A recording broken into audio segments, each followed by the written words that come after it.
The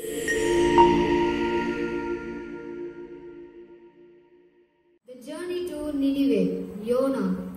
இஸ்ரவேலின் தேசத்தின் வடக்கு பகுதியில் ஜெபுலூன் கோத்திரத்திற்கு வழங்கப்பட்ட இடத்தில் அமைந்துள்ள ஒரு சிறிய கிராமம்தான் காத் ஹேப்பர். அந்த கிராமத்தில் தேவ பயமும் ஞானம் நிறைந்த ஜெபுலூன் கோத்திரத்தில் சேர்ந்த அமித்தாய் என்று ஒரு தீர்க்கதரிசி இருந்தார். அவருக்கு ஒரு அழகான ஆண் குழந்தை பிறந்தது. அந்த குழந்தைக்கு யோனா என்று பெயரிட்டனர். நான் தான் யோனா. யோனா தேவ பயத்திலும் தேவனுடைய ஞானத்திலும் வளர்ந்தான். ஒரு நாள் யோனாவுக்கு கர்த்தருடைய வார்த்தை உண்டாயிற்று. யோனா, நீ எழுந்து மகாநகரமாகிய நினிவேக்கு போ. அங்கே உள்ள ஜனங்களின் பாவம் என் சமூகத்தில் வந்து எட்டினது. ஆகவே அவர்களுக்கு விரோதமாக நீ பிரசங்கம் பண்ண. அதற்கு யோனா தன் மனதில், அந்த கோடியாக்கிரமும் இருந்து நினிவே பட்டணத்திற்கா? அதற்கு நான் எதிர் திசையில் உள்ள தர்ஷீஷ்க்கு போகலாமே. தர்ஷீஷ்க்கு போகிற கப்பல் இன்னும் சிறிது நேரத்தில் புறப்படும். எல்லாரும் தயாராக இருங்கள். ஐயா ஐயா, ஒரு பயணச்சீட்டு கொடுங்க ஐயா.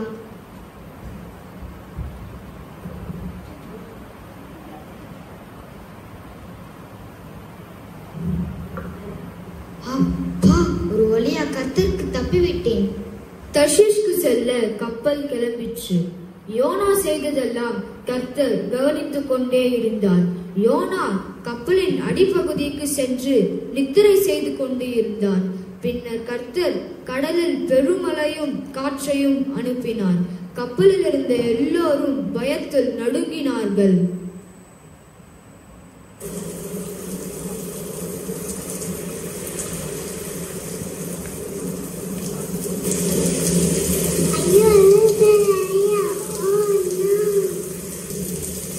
கப்பலில் இருந்த எல்லோரும் தன் தன் தேவர்களுக்கு வேண்டுதல் செய்தார்கள்.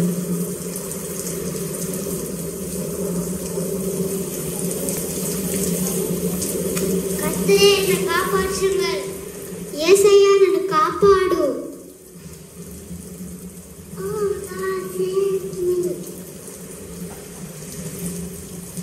இவ்வளவு பெரிய அலை வந்தது யாரால இருக்கும்? கப்பல் முழங்காம இருக்க சரக்குகள் எல்லாம் கடலில் எரிந்து விடுங்கள். ஹரியப் ஹரியப்.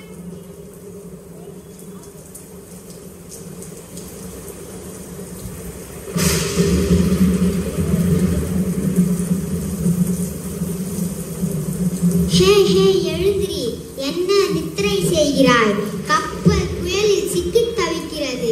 இந்த நேரத்தில் நாங்கள் எல்லோரும் எங்கள் தேவர்களுக்கு வேண்டிக் கொள்கிறோம். நீயும் வந்து உன் தேவனை நோக்கி வேண்டிக் கொள். அப்பொழுது யோனா தன் மனதில், இதற்கு காரணம் நான் தானே.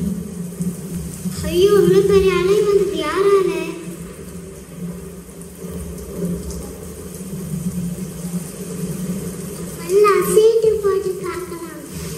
யோனாவா? ஹே யோனா என்ற பெயர் கொண்டவனே, நீ எங்கிருந்து வருகிறாய்? உன் தொழில் என்ன? உன் தேசம் எது? நான் எப்ரேல். சமுத்திரத்தையும் பூமியும் உண்டாக்கின பரலோக தேவனாக கர்த்தரிடத்தில் பயபக்தி உள்ளவன். கர்த்தரின் சமூகத்தில் நின்று விலகி ஓடி வந்த இந்த கப்பலில் ஏறினேன். ஐயோ, இப்படிப்பட்ட செயலை ஏன் செய்தாய்? இப்போ சமுத்திரம் அமைதலாகிறதுக்கு நாங்கள் உனக்கு என்ன செய்ய வேண்டும்? நீங்கள் இந்த சமுத்திரத்தில் போட்டு விடுங்கள், அப்பொழுது சமுத்திரம் அமைதலாகும். ஓ நோ, நாங்கள் உன்னை சமுத்திரத்தில் தள்ளுவதா? சும்மா இருப்பா, வேண்டாம் வேண்டாம். அந்த மனுஷன் கரை சேரும்படி கப்பலை வேகமாய் செலுத்தினார்கள். ஆனாலும் சமுத்திரம் வெகு மும்முரமாய் கொந்தளித்துக் கொண்டே இருந்தபடியால் அவர்களால் முடியாமல் போனது. அப்பொழுது அவர்கள் யோனாவின் கர்த்தரை நோக்கி கூப்பிட்டு, கர்த்தாவே, இந்த மனுஷனின் ஜீவனின் நிமித்தம் எங்களை அழித்து விடாதே. தேவரீர் கர்த்தர் உமக்கு சித்தமானபடியே செய்யும் என்று சொல்லி யோனாவை கடலில் எரிந்து விட்டார்கள். சமுத்திரம் அமைதலானது. அப்பொழுது அந்த மனுஷர்கள் கர்த்தருக்கு மிகவும் பயந்து கர்த்தருக்கு பலியிட்டு பொருத்தனை செய்தார்கள். யோனாவோ சமுத்திரத்தில் தத்தளித்துக் கொண்டு இருந்தான். யோனாவை விழுங்கும்படி ஒரு பெரிய மீன் மீனுக்கு கர்த்தர் கட்டளையிட்டார்.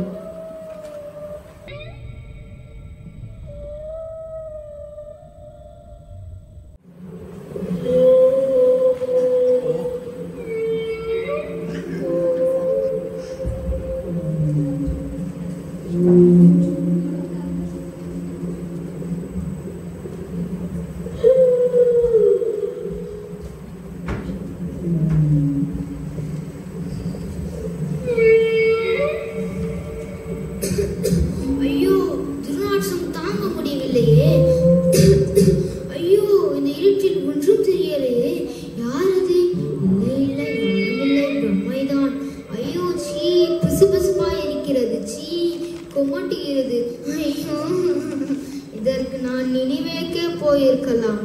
ஆண்டவரே, இரக்கமாக இரும். நீர் அனுப்பிய வெள்ளங்களும் அலைகளும் என்மேல் புரண்டு கொண்டு கடந்து சென்றது. கடல் பாசி என்னை சூழ்ந்து கொண்டது. நீர் என்னை ரட்சித்தால் நான் நமக்கு நன்றி பலி செலுத்துவேன்.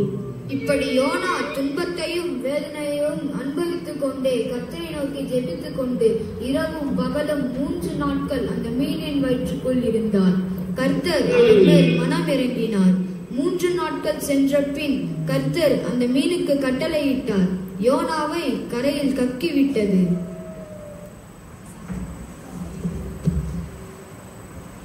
இரண்டாம் தரம் கர்த்தர் யோனாவிடம் பேசினார். யோனா, நீ எழுந்து மகாநகரமாகிய நினிவேக்கு போ. யோனா ஒன்றும் சொல்லாமல் கர்த்தர் சொன்னபடி எழுந்து நினிவேக்கு புறப்பட்டான். நீ யார்? எதற்காக இங்கு வந்தாய்? ஜனங்களை கேளுங்கள், நினைவின் மக்களை கேளுங்கள். வானத்தையும் பூமியையும் படைத்த தேவன் அனுப்பப்பட்டு வைத்தேன். இதோ சேனையின் தேவனாகிய கர்த்தர் உரைக்கிறார். நினைவு பட்டணத்தின் மேல் கர்த்தரின் கோபம் இறங்கி இருக்கிறது. இன்னும் 40 நாட்கள் உண்டு. அப்பொழுது நினைவே சபிக்கப்பட்டு போகும். ஜனங்களை கேளுங்கள், கேளுங்கள். அப்பொழுது நினிவே ஜனங்கள் விசுவாசித்தார்கள். ஐயோ, அப்படி நமக்கு நடக்க கூடாது. நம்ம அழிந்து போன படிக்கும் தேவனுக்கு உபவாசம் செய்வோம், வாருங்கள்.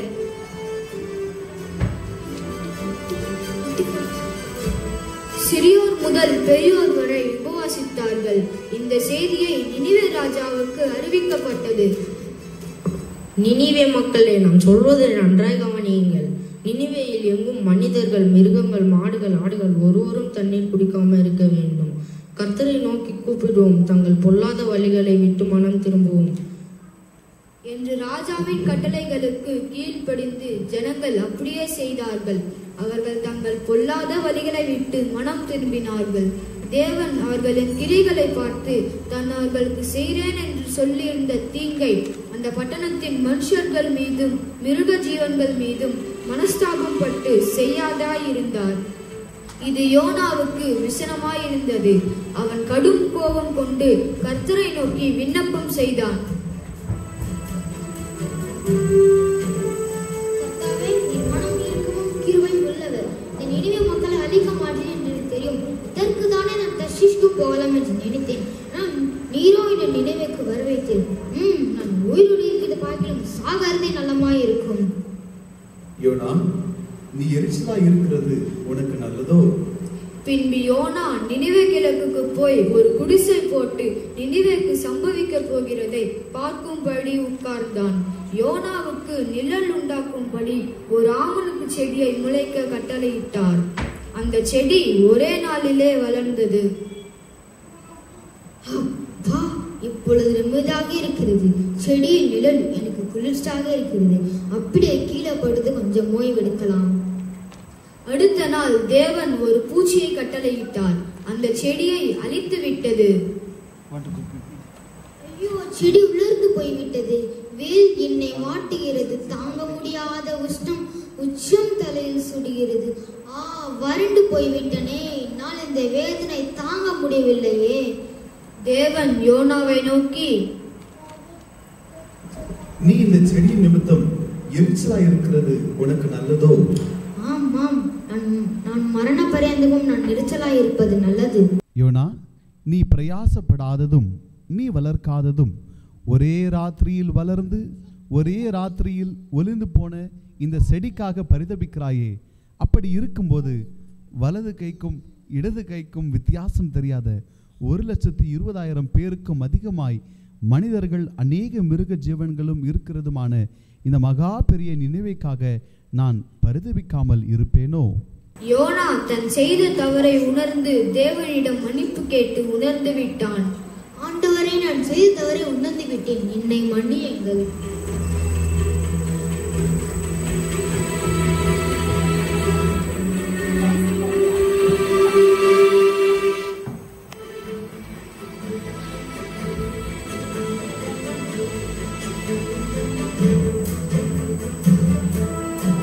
நீதிமொழிகள் 3ஆம் அதிகாரம் 5-6 வசனங்கள். உன் சுயபுத்தின் மேல் சாயாமல் உன் முழு இருதயத்தோடும் கர்த்தரில் நம்பிக்கையாயிருந்து உன் வழிகளில் எல்லாம் அவரை நினைத்துக்கொள். அப்பொழுது அவர் உன் பாதைகளை செவ்வைப்படுத்துவார். ஆமென்.